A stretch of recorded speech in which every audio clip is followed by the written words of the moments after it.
Of course, you just heard Deborah discuss that Russian jet, which crashed after departing from one of Egypt's airports just about 5 months ago. Will this recent event then put Egypt's aviation security back in the spotlight? It would seem so.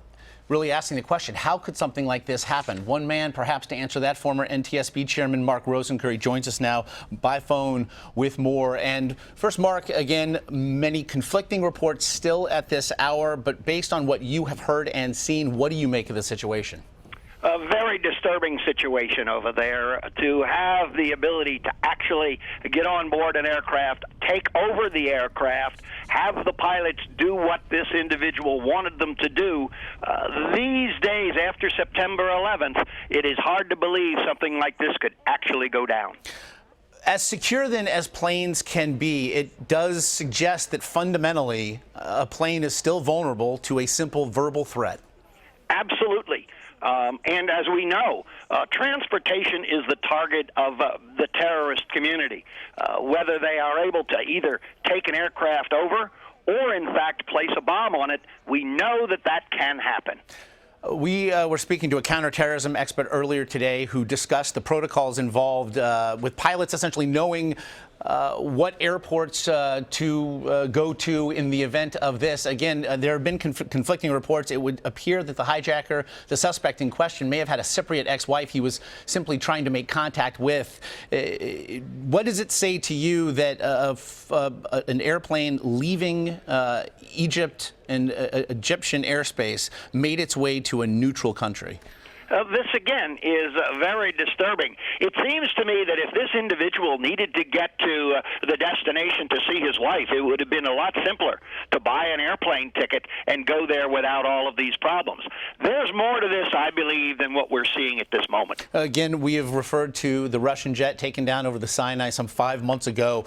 What will investigators now in Egypt then be looking at once again in terms of security at the airport? I think this is totally an issue of security at the airport. We did know that there were issues and gaps and great holes behind the scenes in the back part of the airport, if you will, where the luggage is handled, where maintenance is handled, where catering is handled. We did not see necessarily tremendous difficulty in the area where the passengers are. That's going to be examined very, very thoroughly right now. How an individual can now today be able to actually get through security with any type of explosive, that's a real question. That's a disturbing issue. We have to get to the bottom of it before we actually lose an aircraft. And Mark, this was a domestic flight, a flight that left Alexandria bound for Cairo, roughly half-hour flying time.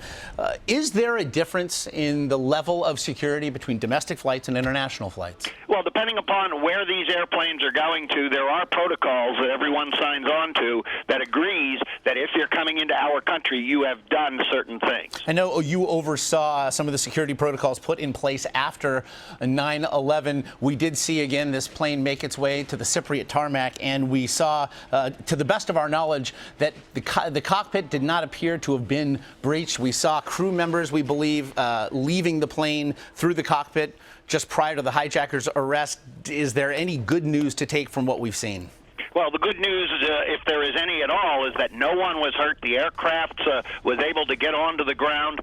Clearly, the crew handled the situation as well as it possibly could. What I am absolutely amazed about is how today an individual can take over an airplane.